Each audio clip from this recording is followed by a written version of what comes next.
Okay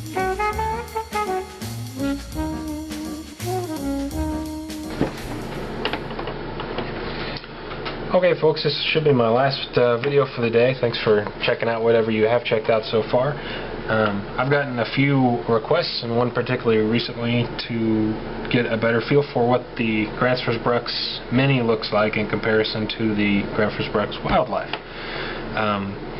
These are just kind of a few of my hatchets that I've got, and these are two of my favorites. I use them all the time.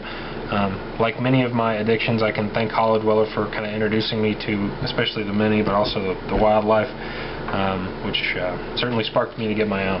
But I want to give you a basic feel of their size in real life, because some pictures it's a little deceiving, because this has proportions of a full-size hatchet, but then the size of something extremely compact. So we see, here's the basic Gransfors sheath. It's functional. It's not unattractive, but there we go. It's not big. This is the head in the palm of my hand. You can see the profile a bit there. It's a pretty thin bit. Good fit and finish though. This is a comfortable tool. The length is about 10.5 inches, so pretty small. Here's that Mora 510 just next to it. Gives you an idea of how tiny it is. But this is something that can fool you very easily. I was amazed at how effective it was when I first got it. The GB Mini will outchop my Becker BK9. It's a great tool.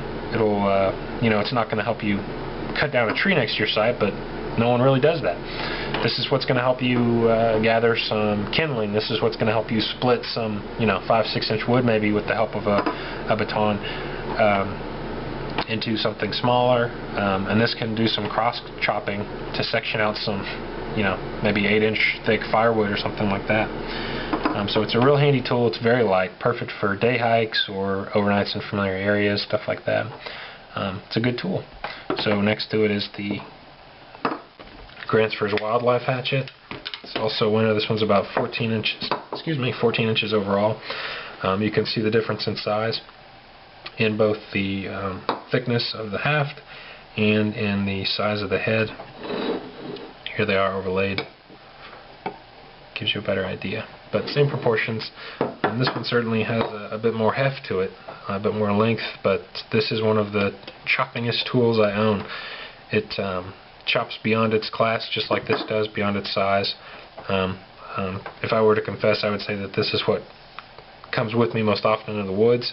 It's actually done almost all of my splitting of firewood to make it better fit into my fireplace or to make kindling out of, which is, I don't know, pretty impressive from a hatchet to me. These are about 100. These are about 150 new. I don't know, that seems like a ton of money to me for the Mini. It's a cool tool, and I really enjoy it, but $150 for a small hatchet is just a lot of money. So what I did was I waited till I found one used at, I don't know, it was probably like $110, $120, which is still a lot, but I wanted it, so I got it. But for $100, the GB Wildlife is an obscene bargain. If I was interested in anything like that and had nothing, this is the one I would go for. It's worth saving up for. And I apologize, I don't have my Fiskars with me, but it's the same length, slightly smaller head. So I hope that helps a little bit for some folks. If you have any questions at all, feel free to drop me a note or an email, or stop by to any of the forums like Bushcraft Northwest, Bushcraft USA, Blade Forums, Wilderness and Survival Area, or the Shotgun Shack. Thanks a bunch.